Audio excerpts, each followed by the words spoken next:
ኢየሱስ ክርስቶስ ጸሐፍት ፈሪሳውያን ካብ ቅንኦም ዝተልዓለ ካብ ምቅኝነቶም ዝተልዓለ በዝሎም መዓንቲ ከመይ ክሰቕልዎ ከም ዝግብኦም ከመይ ክቐትልዎ ከም ዝግብኦም ምኽሮም ጀሚሮም ዝወድኡሉ ናይ ምኽሪ መዓልቲ እቲ ምኽሪ ከዓ ናይ ጽቡቕ ዘይኮነስ ናይ ክፍኣት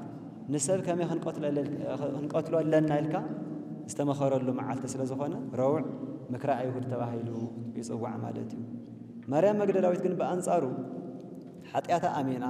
ንሱ ሰራይ ኃጢአት ምዃኑ ተረዲኣ ንብዙሓት እውን ካብ ኃጢአቶም ዘናገፎም ኃጢአቶም እቕረ ዝበለሎም ኣምላኽ ምዃኑ ተረዲኣ ክባር ዝኾነ ሽቱ ገዚኣ ናይ ፍቕራ መግለጺ እግሩ ትሕብሶ ነበረት ብፀጉራ ማለት እዩ። መን ኃጢአተኛ እዩ ሕዚ ከምኡ ዝገብር ካብ ናይ ማርያም መግደላዊት ዝበዝሕ ኃጢአት ሰርሕ መዓት እዩ ዘመና ማለት እዩ። መን እዩ ትሕቲ መምህሩ መፅኡ ትሕቲ ኣበንስኡ መፅኡ ከምዚ ዓይነት ስራሕ ዝሰርሕ ብጣዕሚ ኢኻ ትገረም ናይ ማርያም መግደላዊት ፍቕሪ ማለት እዩ። ስለዚ እሳ ንመቕበርተይ ንዕለተ መቕበርተይ ገይራላ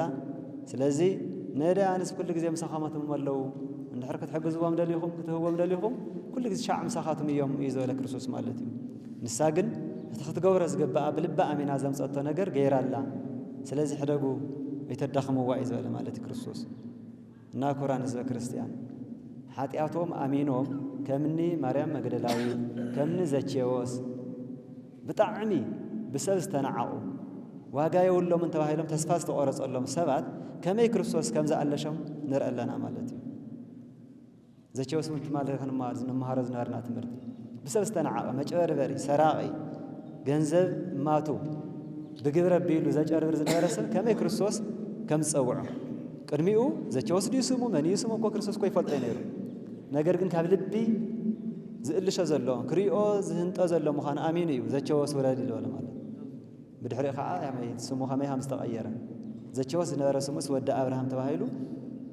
ግብሪ ኣብርሃም ዝገብሩ ናይ ኣብርሃም ስራሕ ዝሰርሑ እምበር ብዘርኢ ደቂ ኣብርሃም ዝኾኑ ሰባት ከም ዘይጸድቁ እዩ ክርስቶስ ብዘኬዎስ ኣቢሎም ይርና ማለት እዩ። ማርያም መግደላዊት እውን ትዘለዋ ፍቕሪ ኃጢአታ እናዘከረት እናበኸየት ካብ እግሩ ክትትሳእ ይከኣለትን ማለት እዩ። ነብዓትን እቲ ሽቱን ብሓደ ሓዋዊሳ እያ ንክርስቶስ እግሩ ትሓፅቦ ነይራ ትሕብሶ ነይራ ማለት እዩ።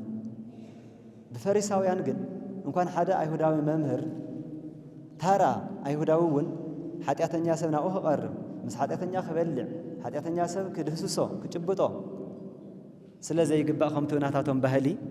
እንታይ እዩ እዚ ዓርኪ ኃጢአተኛታት ኢሎም ንክርስቶስ ይኸው ንብል ኣለና ድሓርስ ምስ ኃጢአተኛታት እናወዓለ ምስ መጸባህ እናወዓለስ ከዓ ወዲ እግዚኣብሔር የብለና ኣሎ ምስ እግዚኣብሔር ርእሱ ማዕረ ይገብረለና በሉ በዚ ንደቶም ይግንፍል ነይሩ ኣይሁዳውያን ማለት እዩ። ንጽቡቕ ተዘይተዓድልካ ንጽቡቕ ተዘይተመሪጽካ ኩሉ ግዜ ጽቡቕ ክገብርሎ ዝተለዉ ሰባት ትሓርቕ ማለት እዩ። ሰይጣን ከምኡ እዩ። ጽቡቕ ክንገብር ተለና ሰይጣን ኩሉ ግዜ ይሓርር ማለት እና ሰይጣን ኣብኣቶም ሓዲሩ ብፍላይ ድማ ኣብ ይሁዳ ሓዲሩ ከመይ ሕሊፉ ክቦ ከም ዝግብኦ ምስኣቶም ውዕል ዝተወዓለሉ ምኽንያት እቲ ትንቢት እውን ክፍጽም ግድን ስለ ዝኾነ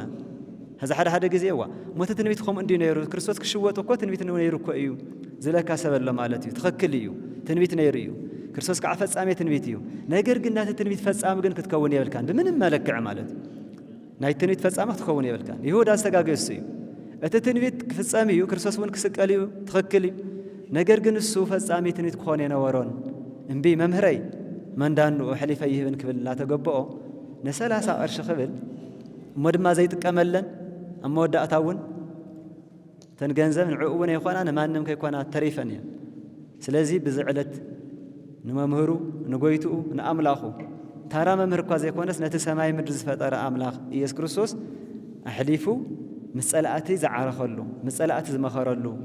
مسألة جنزبك هو شيلو نتعبي ممهر أحليفو ذهب له معلتي سلازخونا على تروع نهي مخري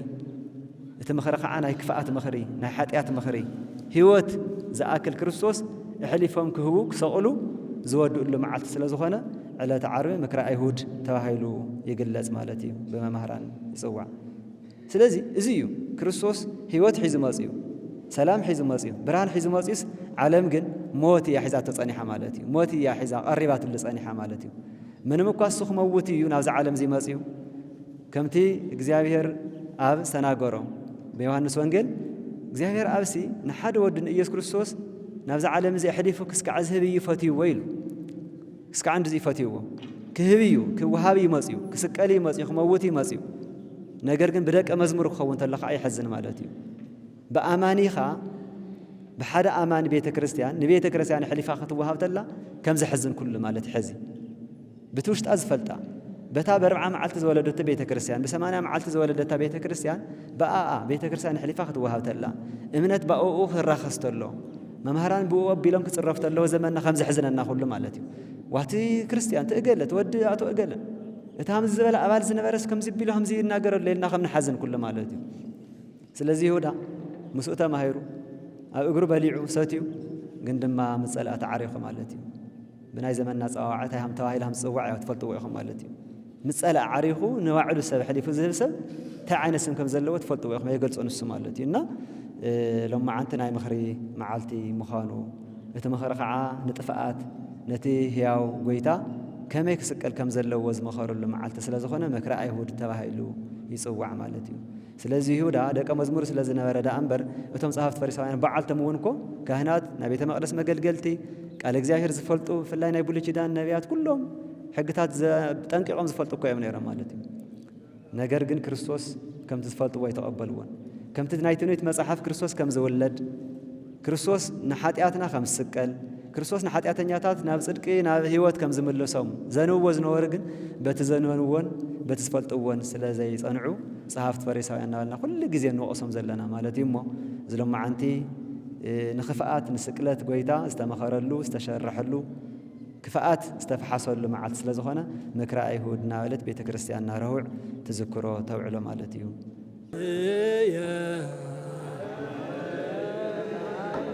ጸዋንየ ውድዝየ ወኮንከኒ ረዳእየ ልባኮቴት አቡነ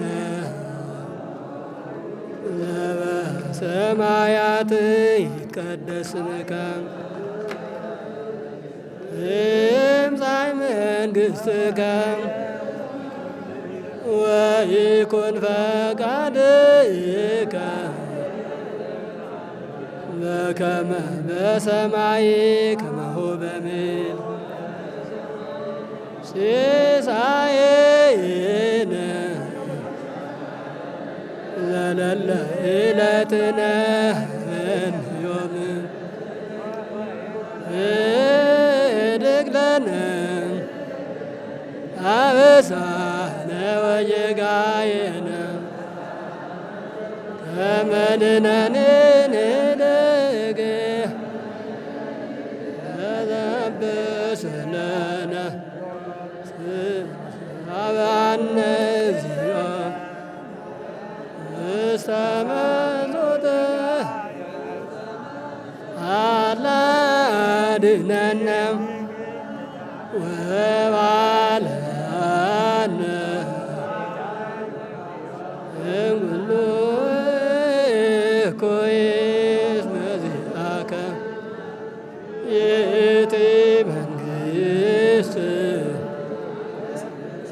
ኃይል ወስብሐት ለዓለመ ዓለም ለከ ኃይል ክብር ወስብሐት ወእዛዝ እስከ አማኑኤል አምላኬ ለከ ኃይል ክብር ወስብሐት ወእዛዝ እስከ ለዓለም ኦዚየ ኢየሱስ ክርስቶስ ለከ ኃይል ክብር ወስብሐት ወእዛዝ እስከ ለዓለም ኃይልየ ጸወንየ ውእቱ እግዚእየ እስመ ኮንከኒ ረዳእየ ይብል ባኮቴት አቡነ ዘበሰማያት ይትቀደስ ስምከ ወእዛዝ እስከ ለዓለም አማኑኤል አምላኬ ለከ ኃይል ክብር ወስብሐት ወእዛዝ እስከ ለዓለም ኦዚየ ኢየሱስ ክርስቶስ ለከ ኃይል ክብር ወስብሐት ወእዛዝ እስከ ለዓለም ኃይልየ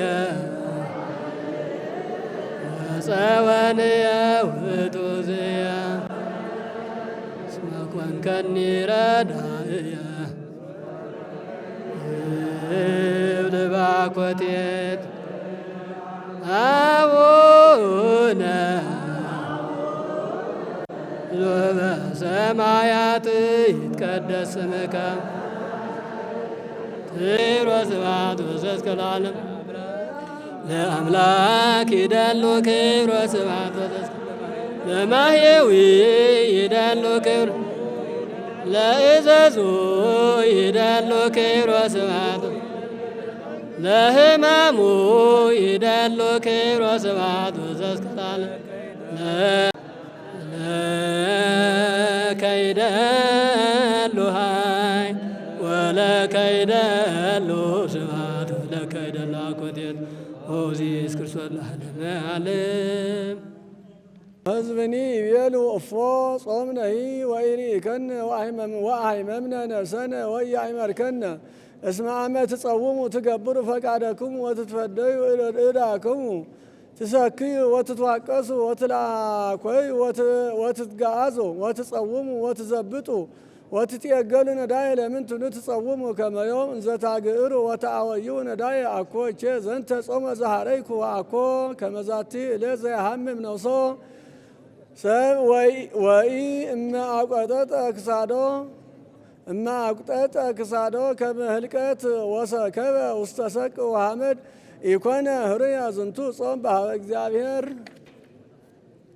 ወአኮ ዘንተ ጾመ ዘኀረይኩ አነ ይቤ እግዚአብሔር ዳይሙ ፍትሐ ኩሎ ማእሰረ አመፃ ወእርቅ ወአርትዕ ኩሎ ጠዋየ ወባልዕ ኩሎ ምንዱዕ ወሃደገ ኩሎ ወህድ ኩሎ መጽሐፈ አመፃ ወአጽግቦ ለርሁዕ እምእክልከ ወአብልዕ ነዳየ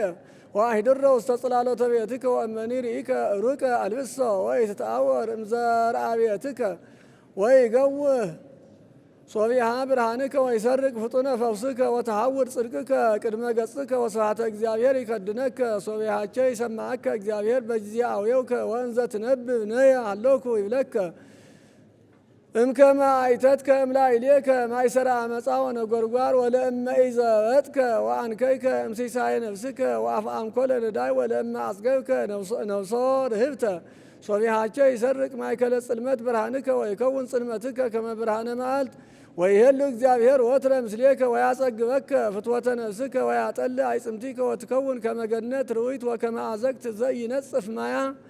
ወይትሐነጽ መዝበርከ ለዓለም ወይከውን መሰረትከ ለትውልደ ትውልድ ወለዓለመ ዓለም ትሰመይ ህንፃ ወጥቅመ ወፀያየ ፍኖት ለሃዲር ወለእመ ሜትከ እግረከ በሰንበት ከመ ኢትግበር ኩሎ ፈቃደከ በዕለት ቅድስት ወትሬስዮን ትፍሲተ ለሰንበታት ወቀደስኮን ለእግዚአብሔር ወኢታንስእ እግረከ ለገቢረ እከይ ወኢታውስህ ሱመ ቃለ በአፉከ ተወከል በእግዚአብሔር ወያአርገከ ዲበ በረከታ ለምድር ወይሴስየከ ርስተ ያዕቆብ አቡከ እስመ አፍሁ ለእግዚአብሔር ነበበ ከመዝ ቦኑ ኢትክል አድኅኖ እዴየ ወወኑ ኢይሰምዕ በእዝንየ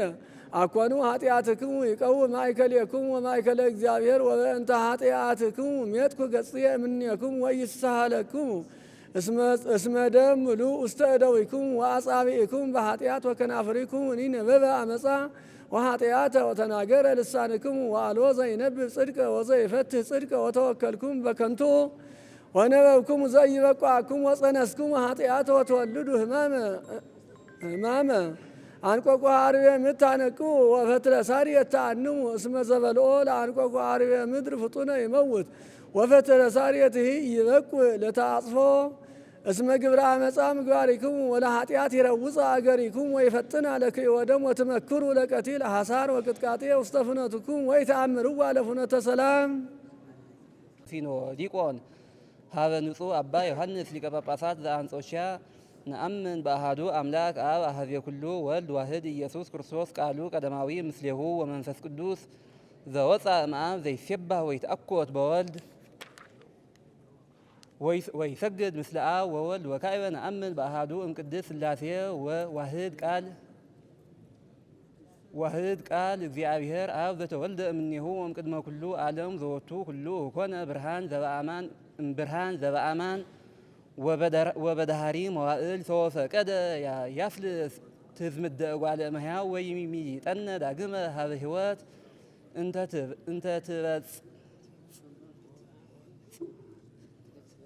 እንተ ትትበጻእ ለነ ለእለ ወደቅነ በኃጢአት በእንተ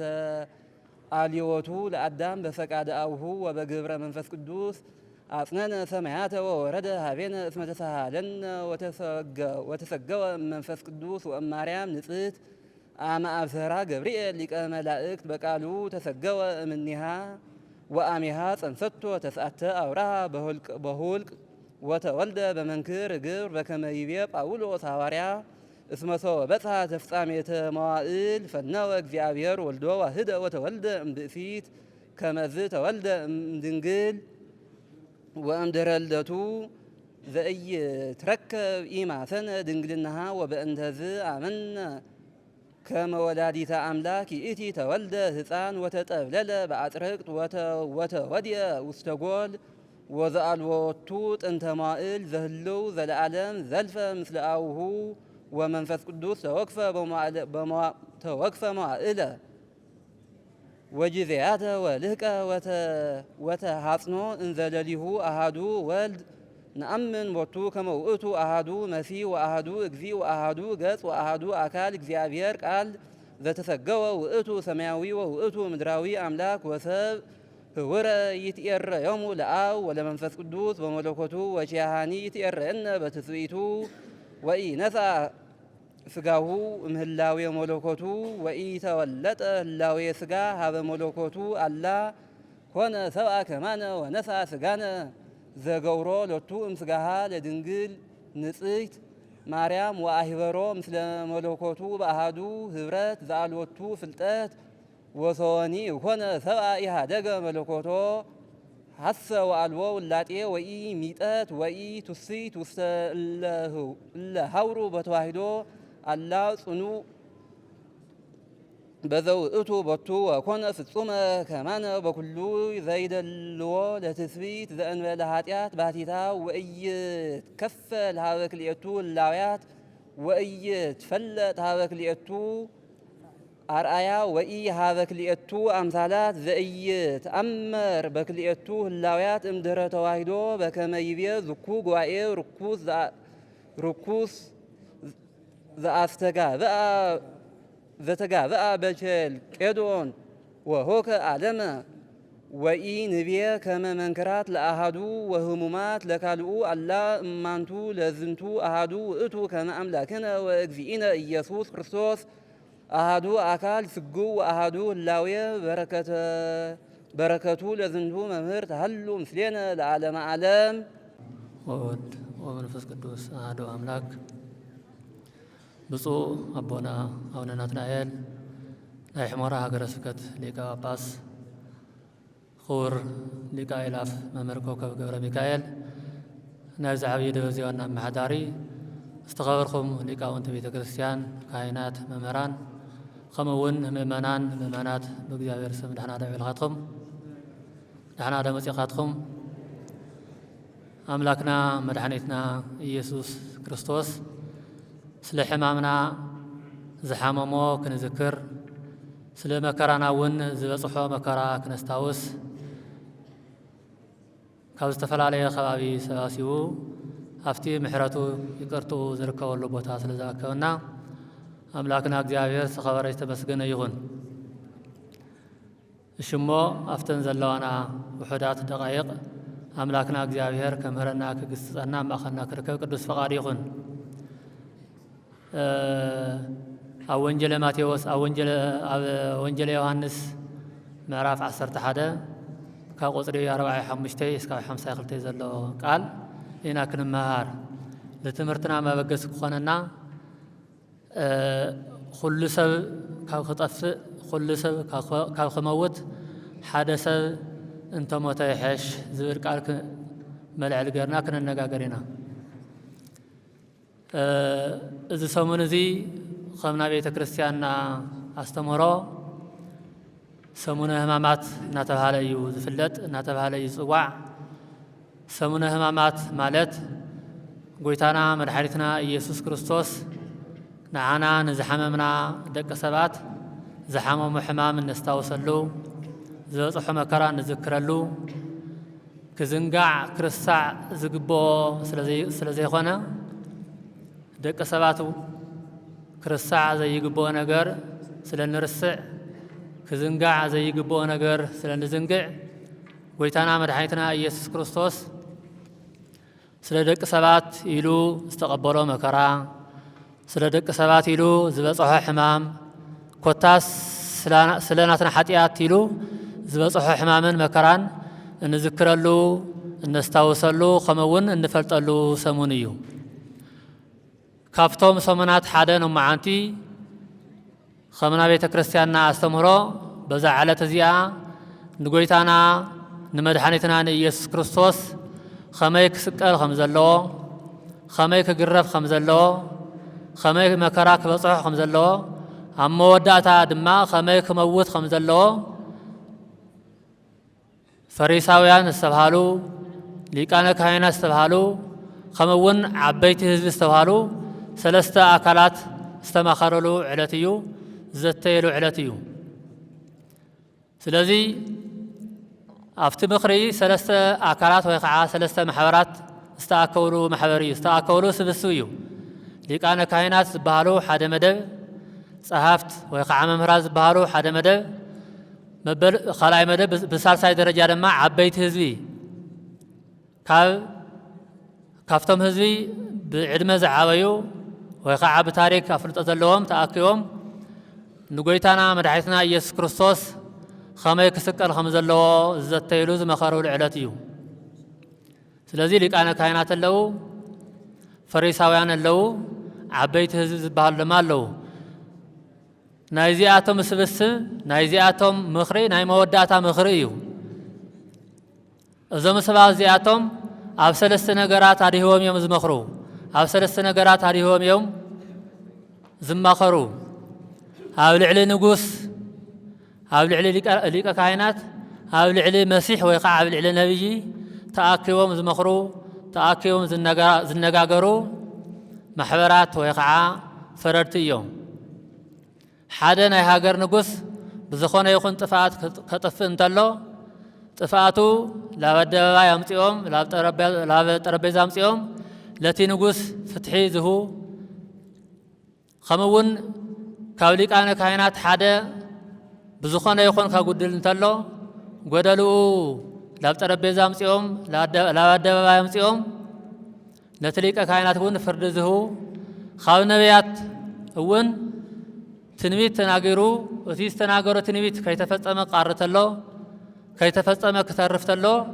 ኣብቲ ልዕሊ ዝተነበየ ነቢይ ወይ ከዓ መሲሕ እውን ፍርዲ ዝህቡ ዳኛታት እዮም ሊቃነ ካህናት ፈሪሳውያን ዓበይቲ ህዝቢ ዝበሃሉ ማለት እዩ ፈሪሳውያን ዝበሃሉ ናብ ሙሴ ሕጊ ኣጸቢቖምን ኣበኪሮምን ዝፈልጡ መምህራን እዮም ሊቃነ ካህናት ድማ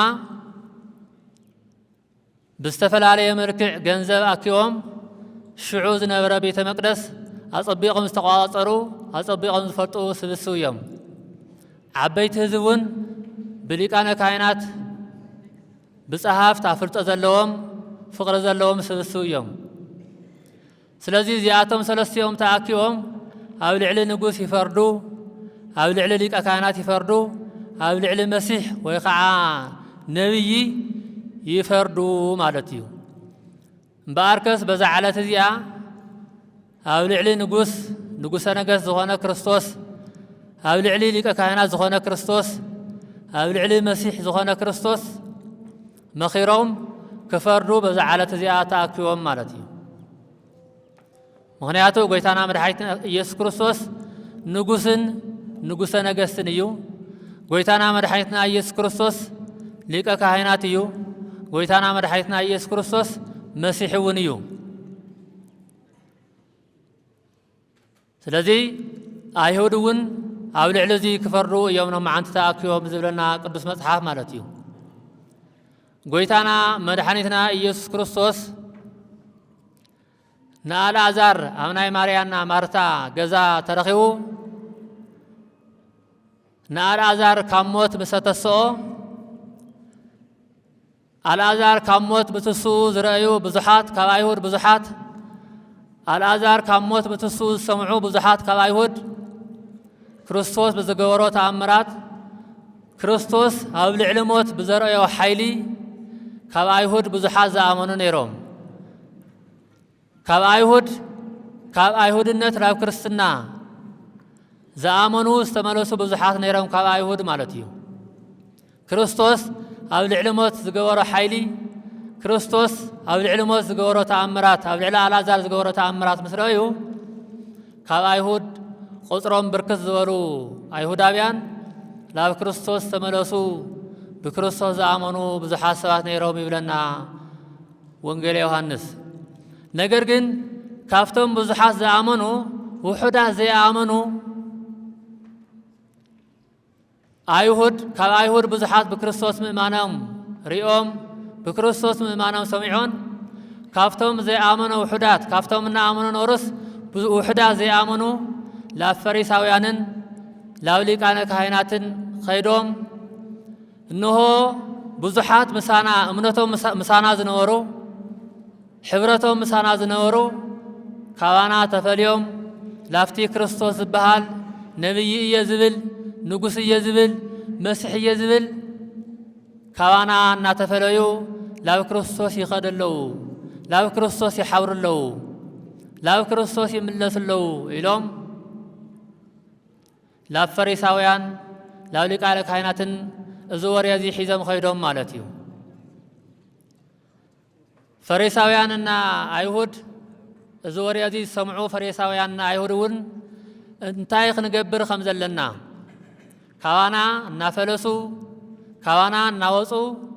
ካብ እምነት ኣይሁድነት ላብ እምነት ክርስትና እናወፁ ይኸዱና ኣለዉ እሞ እንታይ ክንገብር ከም ዘለና ለማለት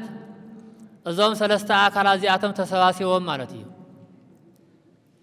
ተሰባሲቦም ክነጋገሩ ተለዉ ተኣኪቦም ክመኻኸሩ ተለዉ ሕብረቶም ምእካቦም ለሓቂ ንምሕረት ለሰላምታ ይነበረ ለሕብረት ዝእከቡ ሰባት ለሰላም ዝእከቡ ሰባት ኣለዉ ለይቅርታ ዝእከቡ ሰባት ኣለዉ ለፍቅሪ እውን ዝእከቡ ሰባት ኣለዉ እዞም ሰባት እዚኣቶም እውን ለሓቂ እውን ኣይኮነይ ለሰላም እውን ኣይኮነይ ለምሕረት እውን ኣይኮነይ ምእካቦም ምስብሳቦም ለሓሰት እዩ ነይሩ ስለዚ እናተማኻኸሩ ገሊኦም ከመይ ጌርና ክንሰቕሎ ከም ዘለና ከመይ ገይሩ ክስቀል ከም ዘለዎ ገሊኦም እውን ከመይ ጌርካ ክእሰር ከም ዘለዎ ገሊኦም እውን ከመይ ጌርካ ክግረፍ ከም ዘለዎ ዝተፈላለየ ሓሳብ ካብ ዝተፈላለዩ ሰባት ይመጽእ ይስብሰብ ነይሩ ማለት እዩ ካብ ኩሎም ግን ዋላ ሓደ ክርስቶስ ክመውት ኣለዎ ዝብል ሓሳብ ኣይመጽን ስለዚ ካብኣቶም ሓደ ቀያፋ ዝተባሃለ ሊቀ ካህናት ናብ ኩሎም ሓሳብ ምስ ሰምዐ ምክንያቱ ሰብሲቡ ዘነጋገሮም ዝነበረ እቲ በቲ ሰዓት እሱ በቲ ወቕቲ እሱ ሊቀ ካህናት ዝነበረ ቀያፋ ስለ ዝኾነ ናብ ኩሎም ሓሳብ ምስ ኣዳመፀ ናብ ኩሎም ሓሳብ ምስ ሰምዐ እቲ ትብዎ ዘለኹም ሓሳብ እቲ ትናገርዎ ኣለኹም ዘረባ ነቲ ንሕና ንደልዮ እኹል መፍትሒ ይኾነይ ተተኣሰረ እውን መፍትሒ ክኸውን ይኽእል ተተገረፈ እውን መፍትሒ ክኸውን ይኽእል ርሑቕ ቦታ ተወሰድናዮ እውን ሰባት ብኡ ንከይኣምኑ ናብኡ ንከይመፁ መፍትሒ ክኾነና ይኽእል ስለዚ መፍትሒ ክኾነና ዝኽእል ኩሉ ሰብ ካባና እናፈለሰ ላብ ክርስቶስ እናኸደ ካብ ክጠፍአና ካብ ክውደአና ነቲ ናይ እምነት ምንጪ ዝኸውን ዘሎ ክርስቶስ እንተቐተልናዮ እዩ ትዝሐሸ መፍትሒ ዝብል በቲ ሰዓት እሱ በቲ ዘመን እሱ ዝነበረ ሊቀ ካህናት ቀያፋ ዝብል ሓሳብ ቀሪቡ ማለት እዩ እዚ ሓሳብ እዚ ብዙሕ ሰብ ካብ ክጠፍእስ ሓደ ኢየሱስ ዝተባሃለ ክርስቶስ ምእንቲ ኩሉ ሰብ እንተሞተ ይሒስ ዝብል ሓሳብ ክልተ መሰረታዊ ትርጉም እዩ ዘለዎ ብቀያፋ ባህላ በቲ ሊቀ ካህናት ኣነጋግራ ሰብ ኩሉ ካብ ክጠፍእ ማለት ካብቲ ናትና እምነት ላብ ክርስቶስ ምኻድ ብቀያፋ ኣረኣያ ብቀያፋ እምነት ጥፍኣት እዩ ብቀያፋ ርድኢት ሞት እዩ ምክንያቱ ካብ ናይ አይሁድ እምነት ካብ ናይ አይሁዳውነት እምነት ላብ ክርስትና እምነት ምኻድ ጥፍኣት እዩ በአይሁዳውያን ልክዕ ካብ ናይ ክርስትና እምነት ላብ ካሊእ እምነት ዝኸዱ ሰባት ጠፊኦም ሞይቶም ኢና ከም ንጽውዖም ኩሉ ካብ ናይ አይሁዳውነት እምነት እውን ናብ ክርስትና እምነት ምኻድ በአይሁዳውያን ዘንድ ጥፍኣትና ርኹሰት ሞት እዩ ስለዚ ቀያፋ እውን ሰባት ካብቲ ናትና እምነት እናፈለሱ ላብ ክርስቶስ እናኸዱ ካብ ክጠፉ ካብ ክሞቱ እቲ ናይ ሞት ምኽንያት ዝኸውን ዘሎ ክርስቶስ እንተሞቶ እሞ ኩሉ ሰብ እንተደሓነ ምክንያቱ ምሳና እንተኾነ ይሕሽ ዝብል ሓሳብ ተናጊሩ እዚ ርድኢት ዲ ብቀያፋ ወይ ከዓ ብትሊቀ ካህናት ዝህቦ ትርጉም እዩ ብመንፈስ ቅዱስ ርድኢት ግን ብመንፈስ ቅዱስ ትርጉም ተሎ ዝቃል እዚ ግን ብትኽክለኛ ካብ አዳም እስካብ ክርስቶስ ዝነበረ ወይም ድማ ዓለም ኩሉ ካብ ክጠፍእ ምእንቲ ዓለም ምእንቲ ኩሉ ሰብ ክርስቶስ እንተሞተ እዩ ዝሐሸ ብመንፈስ ቅዱስ ክንገር ተሎ ዝቃል እዚ ማለት እዩ ሓደ ግዜ ጎይታና መድሓኒትና ኢየሱስ ክርስቶስ ብዕኡ ብዘይኣምኑ ሰባት ኣቢሉ እውን ጽቡቕ ነገር የናገር እዩ መንፈስ ቅዱስ ኣፎም ኻፊቱ መንፈስ ቅዱስ አንደበቶም ተጠቂሙ ጽቡቕ ነገር ክዛረቡ ይገብሮም እዩ ኣብ ወንጌል ማቴዎስ ምዕራፍ 2 ነረኽቦ ቃል ሄሮድስ ተባሃለ ናይ እስራኤል ንጉስ ወይ ከዓ ናይ ኢየሩሳሌም ንጉስ እቶም ሰብአ ሰገል ዝበሃሉ ላብ ክርስቶስ ክሰግዱ መጺኦም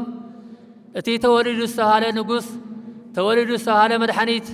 ኣበይ እዩ ክንሰግደሉ መጺና ዕጣን እውን ሒዝናሉ መጺና ኢሎም ክሓትዎ ተለዉ እምበኣርከስ ኣነ እውን ኣይፈለጥኽዎን እሞ ንስኻቶም ምስ ረኸብኹምዎ ንዓየ መጺኹም ንገሩኒ ኣነ እውን ክሰግደሉ ኢሉ ከም ዝተናገረ ኩሉ ኸዚ እውን ሊቀ ካህናት ቀያፋ ኩሉ ሰብ ሞይቱ ካብ ክጠፍእ ምእንተ ኩሉ ሓደ ሰብ እንተሞተ ይሕሽ ኢሉ ከየፈተወ ማለት እዩ ከየፈተወ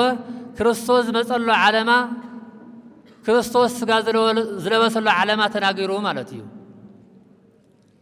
ብትኽክል እውን ክርስቶስ ስጋ ዝለበሰሎ ዓለማ ክርስቶስ ናብዚ ዓለም እዚ ዝመጸሎ ዓለማ ሰብ ኩሉ ካብ ክጠፍእ ንሱ ምእንተ ኩሉ ክሞት እዩ ሰብ ኩሉ ካብ ክመውት እሱ ምእንተ ኩላትና ክመውት እዩ ሰብ ኩሉ ካብ ክሓምም እሱ ምእንተ ኩላትና ክሓምም እዩ ነቢዩ ኢሳይያስ እውን ናብ ኩላትና ሕማም እሱ ወሰደ ይብል ስለዚ ጎይታና መድሓኒትና ኢየሱስ ክርስቶስ ስለ ናይ ደቂ ሰባት ሕማም ክሓምም ስለ ናይ ደቂ ሰባት መከራ ክቕበል ስለ ናይ ደቂ ሰባት ስቃይ ክቕበል ናብዚ ዓለም እዚ መጺኡ እዩ ኣብዚ ሰዓት እሱ እዚ ምኽሪ እዚ ኣብ ዝምከረሉ ግዜ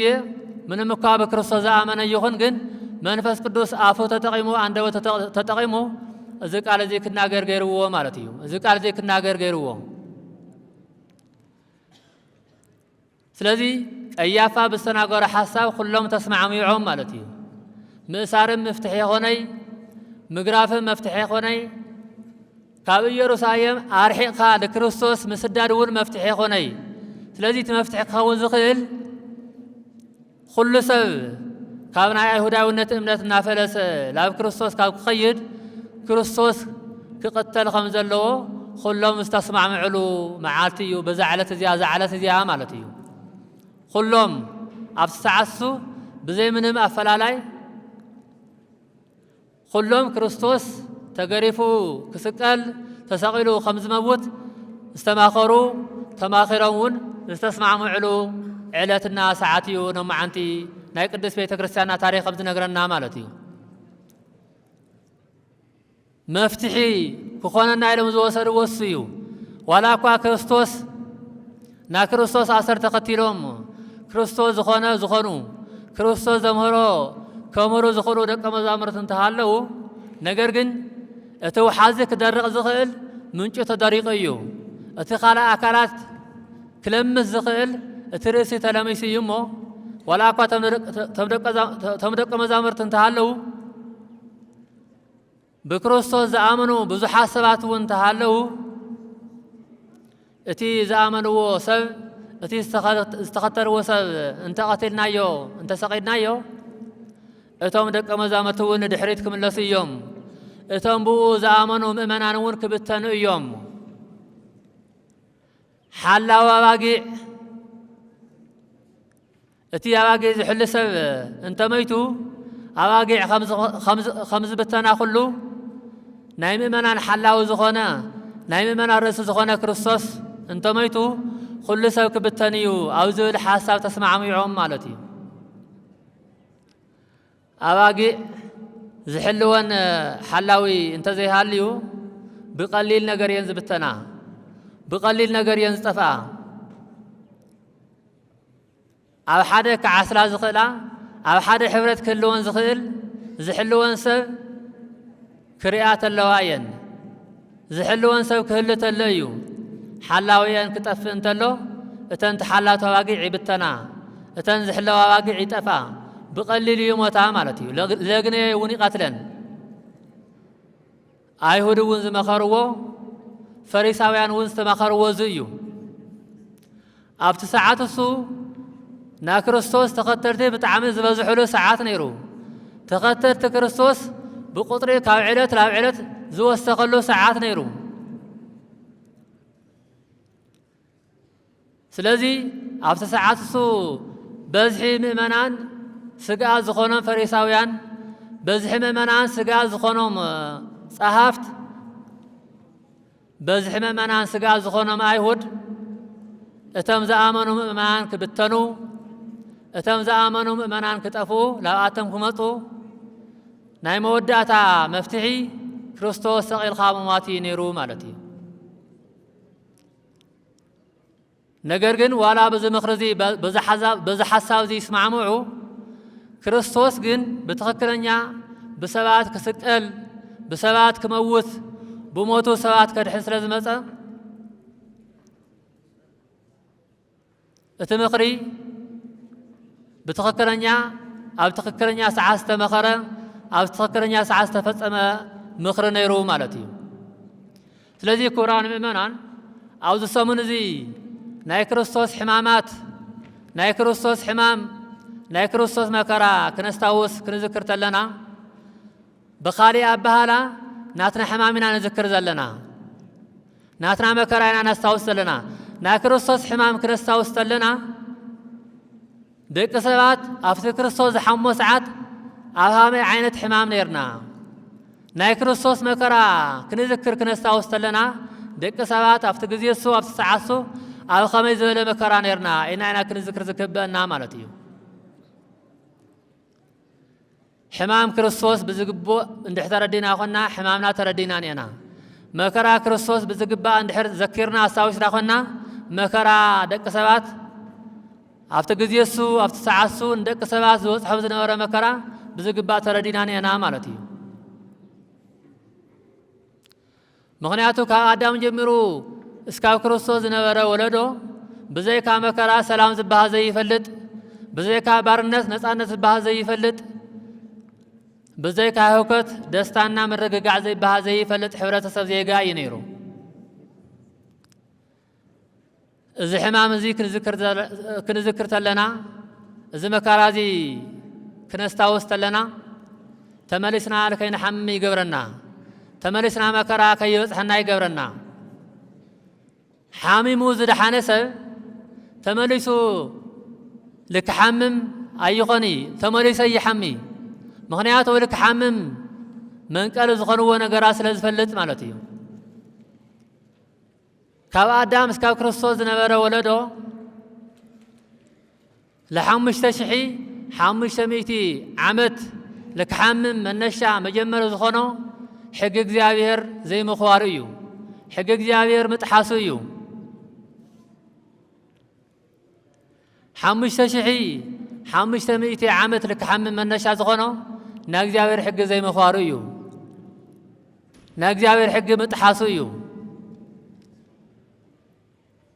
ناجزاوير حقي كنت حست لنا ناجزاوير حقي كنت سعرت لنا قطرو بركز ولا عامت نحمم قطرو زي فلت عامت مكراي بصحنا مالتي سلازي قدس بيت كريستيان دق سبات بكريستوس تفصمنا دحنت كاين زنقعو كاين رسعو ترسعنايو تزنقعنايو داقم كاين نحمم داقم ابيد شيطان كاين ودق ببعامتو كنذكرو ببعامتو كنستاوسو غيرات الله نزي جغورو ابوتاتنا كبر مسغانا يوصحيوم مغنياتو كزنقع زي يقبو نجر كنزنقع تلنا اينا نحمم كرسع زي يقبو نجر كرسع تلنا اينا كاغزيار نفلاله اسرائيلاويان بب وقتو بب غزيو يورقو يتسو يموتو يتسو زنورو እግዚአብሔር ዝገበረሎ መድኃኒት እግዚአብሔር ዝሃቦም ነፃነት ኣብ ዝርስዕሉ ኣብ ዝንግዕሉ ሰዓት እዩ ነይሩ እግዚአብሔር አምላክና ለእስራኤላውያን ካብ ግብፅ ባርነት በብዙሕ ተአምራት በብዙሕ ኃይሊ ካብቲ ባርነት አውፂኡ ላብ ነፃነት ኣብ ዝመርሖም ጊዜ ኣብ ዘእተዎም ጊዜ እቲ ናይ እግዚአብሔር ተአምራት እቲ ኃይል እግዚአብሔር እቲ ዕነት እግዚአብሔር ክርስዑ ክዝንግዑ ተለው ተመሊሶም ናብ ባርነት ያቱ ነይሮም ተመሊሶም ናብ ሞት ያቱ ነይሮም ተመሊሶም ናብ በኺያት ናብ መከራ ያቱ ነይሮም ስለዚህ እግዚአብሔር አምላክና እውን ብሙሴ ቢሉ በኢያሱ ቢሉ በኻልኦት እግዚአብሔር በዝመረጾም ነቢያት ቢሉ ለእስራኤላውያን እግዚአብሔር ለእስራኤላውያን ዝገበረሎም ኃይሊ እግዚአብሔር ለእስራኤላውያን ዝገበረሎም መድኃኒት ከይርስዑ ከይዝንጉዑ ተረሲዕዎ ተዘንጊዕዎ ዳግም ናብ ባርነት ዳግም ናብ ሞት ከይኣቱ ብሙሴ ቢሉ ይመኽሮም የስታውሶም ነይሩ በአንደበት ሙሴ ገይሩ እግዚአብሔር አምላክ ለእስራኤላውያን እንታይ ዓይነት ኃይሊ ከም ዝገበረሎም ከመ ገይሩ ከም ዘሻገሮም ከመ ገይሩ ከም ዘውፆም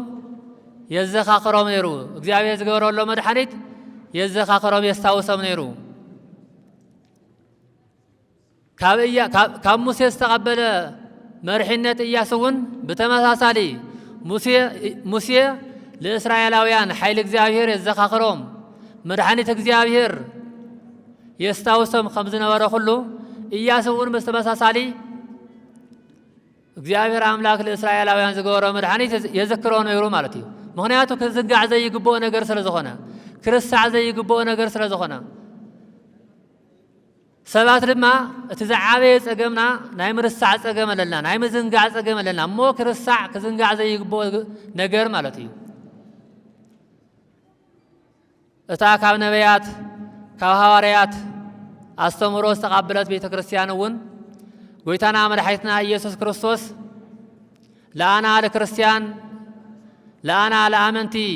ለተኸተልቱ ለአመንቲ ኢሉ ዝበፅሖ መከራ ዝበፅሖ ሕማም ከይንርስዖ ከይንዝንጉዖ ተረሲዕናዮ ተዘንጊዕናዮ ዳግም ከይንሓምም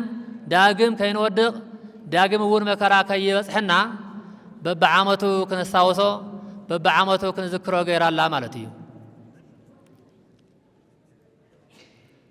ስለዚህ ሰብ ናይ ሕማሙ መንቀሊ ተፈሊጡ ንምንታይ ዳግም ክሓምም ዝኸውን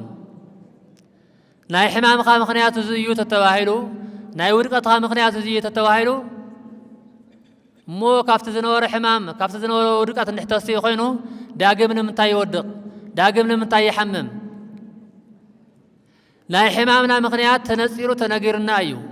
ናይ ውድቀትና ምኽንያት ተነፂሩ ተነጊርና እዩ እንድሕር ናይ ሕማምና መንቀሊ ናይ ውድቀትና ምኽንያት ተነጊርና ኮይኑ ዳግም ላፍቲ ነበረና ውድቀት ክንኣቶ ይግባእ ዳግም ላፍቲ ዝነበረ ሕማም ክንኣቶ ክንምለሰ ይግባእ ልከይንምለስ ልከይንወድቕ እዩ በብዓመቱ ንዝክሮ ዘለና በብዓመቱ ነስታወሰ ዘለና ማለት እዩ ስለዚ እዚ ሰሙን እዚ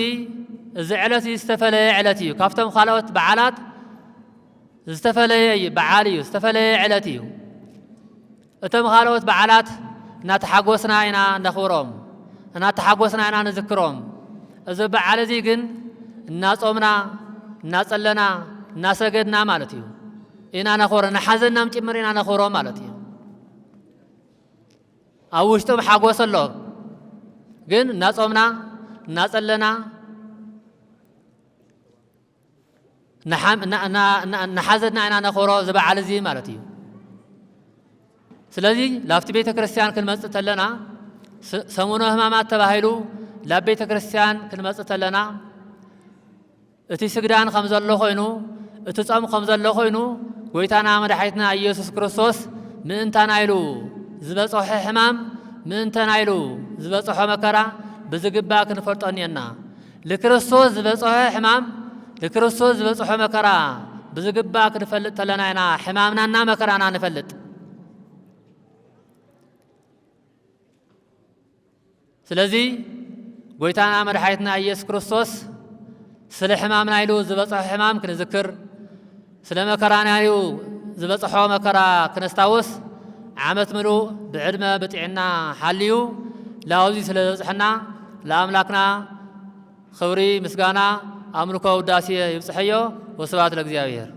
زمجبنا እግዚአብሔር አምላክና ኢየሱስ ክርስቶስ ሙሉ ኸበረ ተመስገነ ይሁን بتسمعنا يقال لبنا تنخيو مسجدنا لغري مدخامنا لغري أو قد مقيتا وقاله هبنا سجدتين سومن همامات كنحلف قدس فقادي يخون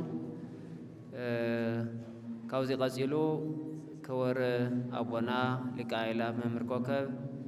زهونا مخري خمون بعالاتنا خمي كنحلف خمزة لنا نخالوت قربابتنا ون لا مخرنا لا معدنا تلصدق لموشي من قد كل كنختل كاوم زدلي نايابو نايم حدار مخري تقبلنا مرها قبرنا دما بابيلهم بعلم كعزولنا يوم ኢየሱስ ክርስቶስ በእንታና እንተ ፍቅረሰ ዝበጽሖ ደማ ካብ ደቂ ሰባት ካብ ብዙሕ ሰብ እማት ሓደ ሰብ ምቕታል ይሖሽ ኢሎም ዝሓሰብዎ ነገር ግን እዚ ናሰበት ተሓሳስባ ينبع قيتنا من حيثنا يسوع كريستوس جن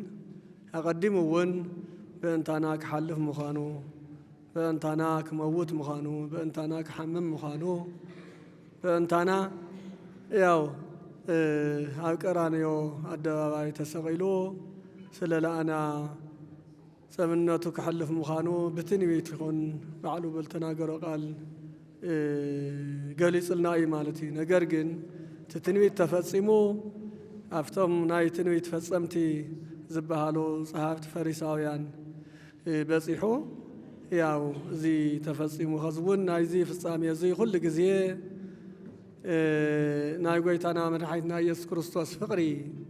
لمجلاس لأكلو زي لا تسرسبنا ببعمتو إن خبرا زلنا مالت بعلو قويتانا من حيثنا يسوع كريستوس لا أنا لمدحان السو سلز حلفلنا السو سلز موتلنا الناس يدمع لاستواسنا خمتي قدم التهالة أبزي صمنزي بونت أبيت كريستيان مسيو زي سجد كريستيان أبيت كريستيان مسيو زي صلي كريستيان أبيت كريستيان مسيو نايس قلت مصحفتي زي نب هم دما أبزي تمرت تواب تلون أبصو منزي تمرت زي سمعتها ليو كاب كريستيان وصام بكريستيان ونكبالي كالي مالتيو مالت أبزي بوجي لهم ويخون بوجتي زلهم زي كريستيان وونت أنحنا بشاكل مس سيخونس كندقنا كاب خالي وطا كوعلو أبزي تمرتي سرعة صلاتي سرعة سجدتي كمل كوتن كم مهارون يزقبا مالتيو ناك وران زي كريستيان زي نصوم وصوم فلي زبالة مخانو ورديهم نايهم تلي دما بزعول زي مخري تودلو ناي مجرشا قويتانا من حيثنا يسوع كريستوس بقى كنقاتل لنا كموت اللو كسقل اللو تبايلو توصلن له معلتي ألا ترى سلازخنا ياو اتمخرجن كاب سنوات مسجميرو مخري لا تمخر خمس قنية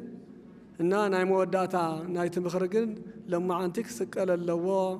ክመውት ኣለዎ ተባሂሉ እልተወሰነሉ መዓልቲ ኢና ላስታወስና እሞ ኣብዚ ተስታወስ ተላና ድማ ትክክል እዩ ማለት ካብ መብልዕ ካብ መስተ ተኸልኺልና ከምኡ ድማ ናይ ውሽጥና ጎይታና መድኃኒትና ኢየሱስ ክርስቶስ በእንታና ልገበረልና ውለታ ላዘከርና بحزن ጭምር ለወልዎ ትክክል بحزن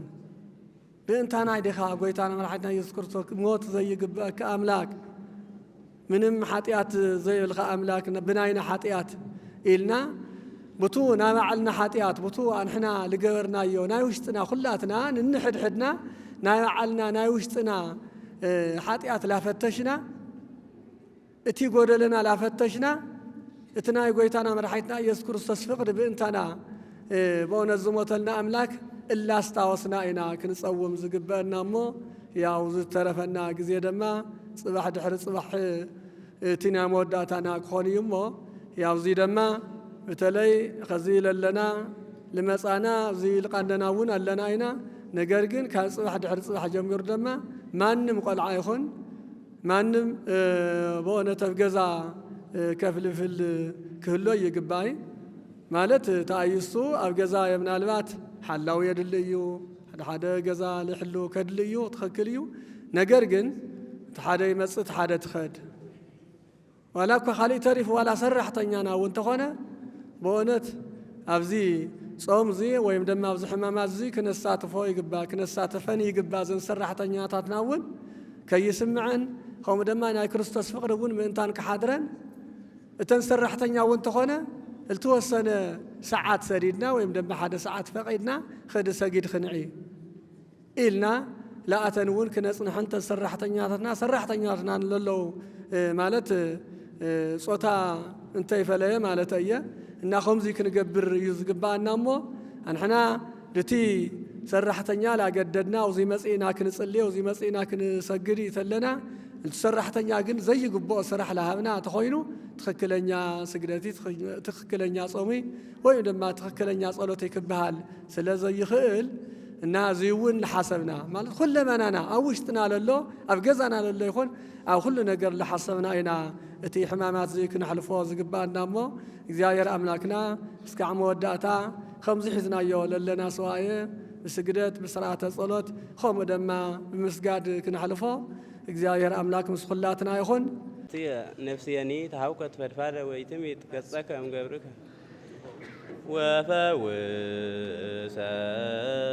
وفوسني اسمة تهاوكا يسمتيا نفسيني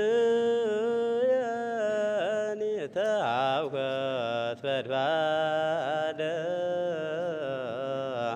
وأنت نكزيوس كما إذيانو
ዘሰበከ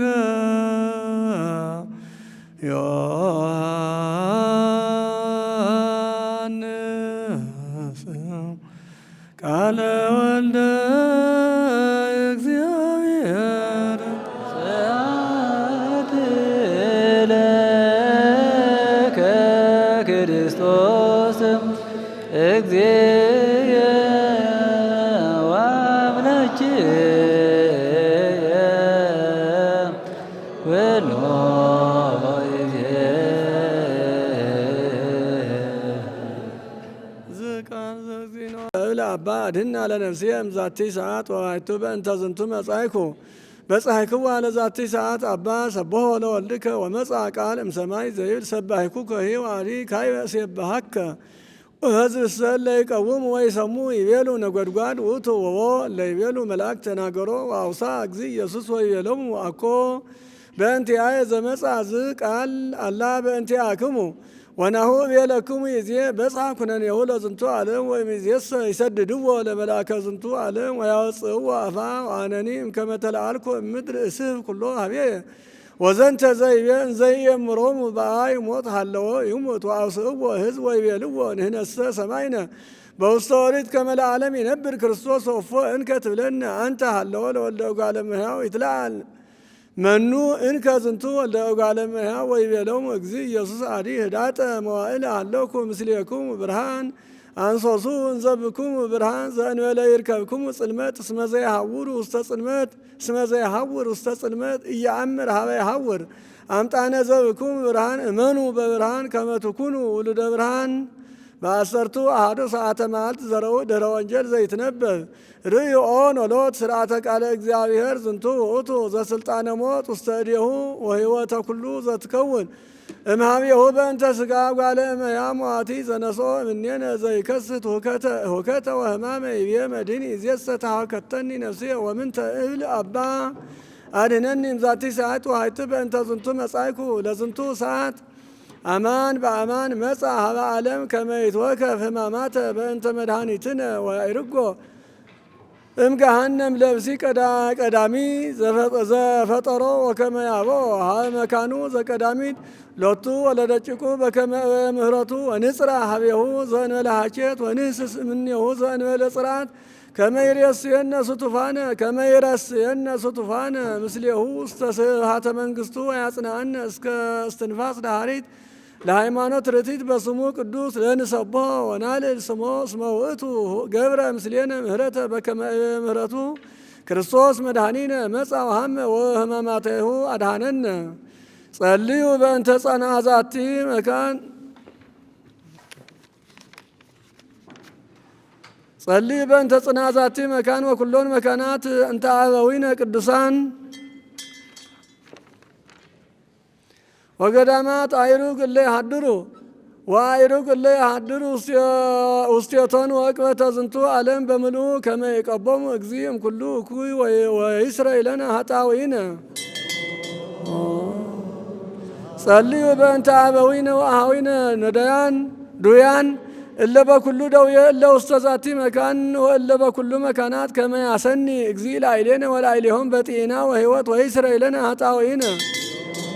ጸልዩ በእንተ አበዊነ ወአኀዊነ እለ ይነግዱ እመሂ በእድ ወእመሂ በባሕር ወእመሂ በአፍላክ እመሂ በቀላያት ወበኩሉ ገጽ ወእመሂ በኩሉ ፍናዋት ከመ ይምርሖሙ እግዚእ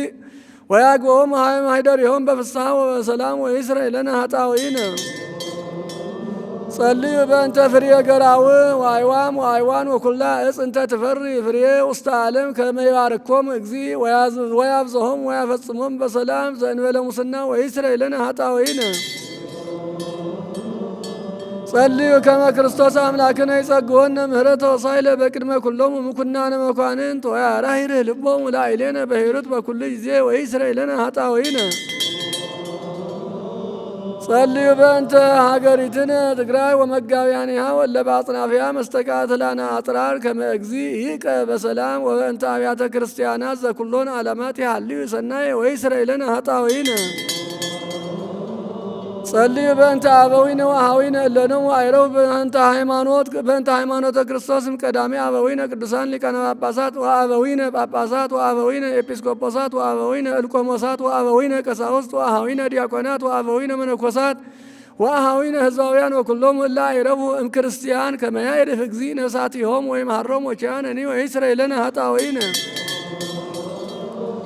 ጸልዩ በእንተ ንዑሰ ክርስቲያን ህዝብነ ለይባርክ እግዚእ ላዕሌሆሙ ወያጽንዖሙ ዲበ ሃይማኖት ርትዕት እስከ ነፍስ ዳሃሪት ወይስረይለነ ኃጣውኢነ ጸልዩ በእንተ ሰላመ ቤተ ክርስቲያን ቅድስት አሐቲ ጓየንተ ሐዋርያት ወመድኃኒተ ሕዝብ ወዕቅበተ ኩሉ መካን ወይስረይለነ ኃጣውኢነ ጸልዩ በእንተ ሕይወቱ ወንብረቱ ለውፁእ ወቅዱስ ርእሰ ሊቃነ ጳጳሳት አባ ማትያስ ዘኢትዮጵያ ወአበዊነ ሊቃነ ጳጳሳት ኢሊሆም ምህረተ ወይስረይለነ ኃጣውኢነ ጸልዩ በእንተ እለ ይሄልዩ በእንተ ቁርባናት ወዕጣናት ወዘይት ወመጻሕፍት ለአንብቦ ወኩሉን ወያተ ቤተ መቅደስ ከመ ይስዮሙ እግዚእ በዘይሄይስ በኢየሩሳሌም ሰማያዊት ወይስረይለነ ኃጣውኢነ ጸልዩ በእንተ መላእክት ወሊቃውንተ ቤተ ክርስቲያን ለአዘዙነ ከመ ንዘከሮሙ ለእለ አሐዱ በበአስማቲሆሙ ለይባርክ እግዚእ ላዕሌሆሙ ወይሃቦሙ ፍቅረ በቅድመ ኩናነ መኳንንት አበይት ወስልጣናት ወይስረይለነ ኃጣውኢነ ጸልዩ በእንተ ድኩማን ወምስኪናን ወመዓስብ ወእጓለ እማውታ ወእጹዋን ወዘራያን ወሐረሳውያን ወእለ ይሰይጥ ወይሳየጥ ወኩላ ነፍስ እጽብት ወኩሉ መካን ከመ ይምሃሮሙ እግዚእ ወይሳሃሎሙ ወይስረይለነ ኃጣውኢነ ጸልዩ በእንተ እለ ይትመነደው በቤተ መውቅዕ ወእለ ውስተ ፄዋዌ ወእለሂ ተሰዱ ወእለሂ ተአስሩ በማእሰረ እኩያን ሰይጣናት ከመ ይፍትሖሙ እግዚእ ወያድኅኖሙ ወይምሃሮሙ ወኪያነሂ ወይስረይለነ ኃጣውኢነ ጸልዩ በእንተ ኩሉ ነፍስ ለተጋኡ ውስተ ዝንቱ መካን ቅዱስ ከመ ይህስሱ ምህረተ ለነፍሶሙ ለይርከቦሙ ምህረተ እግዚእ አምላክነ ዘበአማን ፍጡነ ወይስረይለነ ኃጣውኢነ ጸልዩ በእንተ ርደተ ዝናማት ወእርገተ ማያተ ባሕር ወአፍላክ ዘዝንቱ ዓመት ከመ ክርስቶስ አምላክነ ዘበአማን ይባርኮሙ ወያዕርጎሙ እስከ መስፈርቶሙ ወያስተፍስህ ገጸ ለምድር ወያጽን ለኩሉ ዘሥጋ ወይጸጉ መድኃኒተ ለኩሉ እንስሳ ወይስረይለነ ኃጣውኢነ ጸልዩ በእንተ እለ ይቤሉነ ወአዘዙነ ከመ ንዘከሮሙ በጸሎትነ ከመ እግዚአብሔር ይዘከሮሙ በሰናይ ወይምሃሮሙ በኩሉ ጊዜ ወይስረይለነ ኃጣውኢነ ጸልዩ በእንተ ዛቲ ሰሙን ከመ እግዚእ ይፈጽማ በሰላም ወያሰስል እምኔነ ተቃርኖቶ ለጸላኢ ወያድኅን ነፍሳቲነ ይምሃረነ ወይሳሃለነ ወይስረይለነ ኃጣውኢነ ጸልዩ ከመ እግዚእ አምላክነ ይምሃረነ ወይሳሃለነ ወይትወከፍ ስእለተነ ወያፈጽመነ ዛተ ሰሙነ በዳሂና ወበሰላም ወያርየነ ብርሃነ ትንሣኤሁ በፍስሐ ወሐሴት ወይስረይለነ ኃጣውኢነ ጸልዩ ከመ እግዚእ አምላክነ ይምሃረነ ወይሳሃለነ ወይትወከፍ ስእለተነ ወያፈጽመነ ዛተ ሰሙነ በዳሂና ወበሰላም ወያርየነ ብርሃነ ትንሣኤሁ በፍስሐ ወሐሴት ወይስረይለነ ኃጣውኢነ ኪርያ ላይሶን ኪርያ ንውኖዲናይን ኪርያ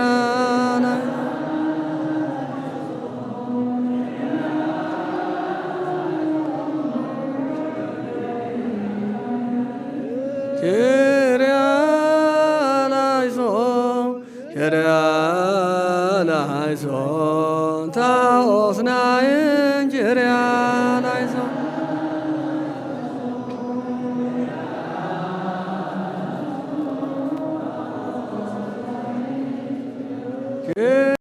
ኢየሱስ ናይን ኪርያ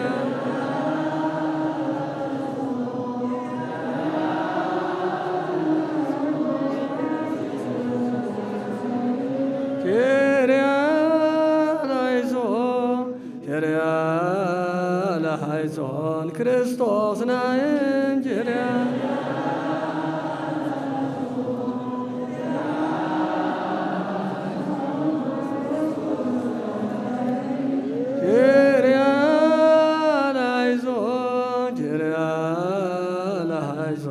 አማኑኤል ናይን ኪርያ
ሰላም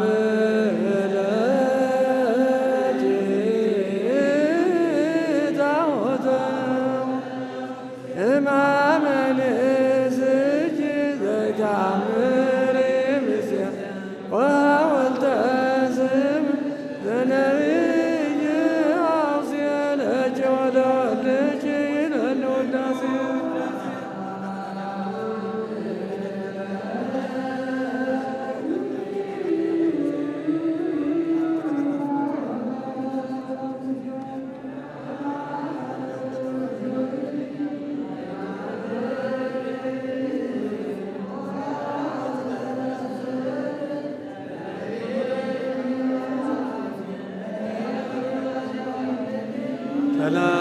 ሰላም ለኪ ታቦተ ሙሴ እማመንስኪ ዘይታምሪ ምስያ ወወልተ ስም ዘነቢይ ለኪ ወለወልድኪ ይለኒ ውዳሴ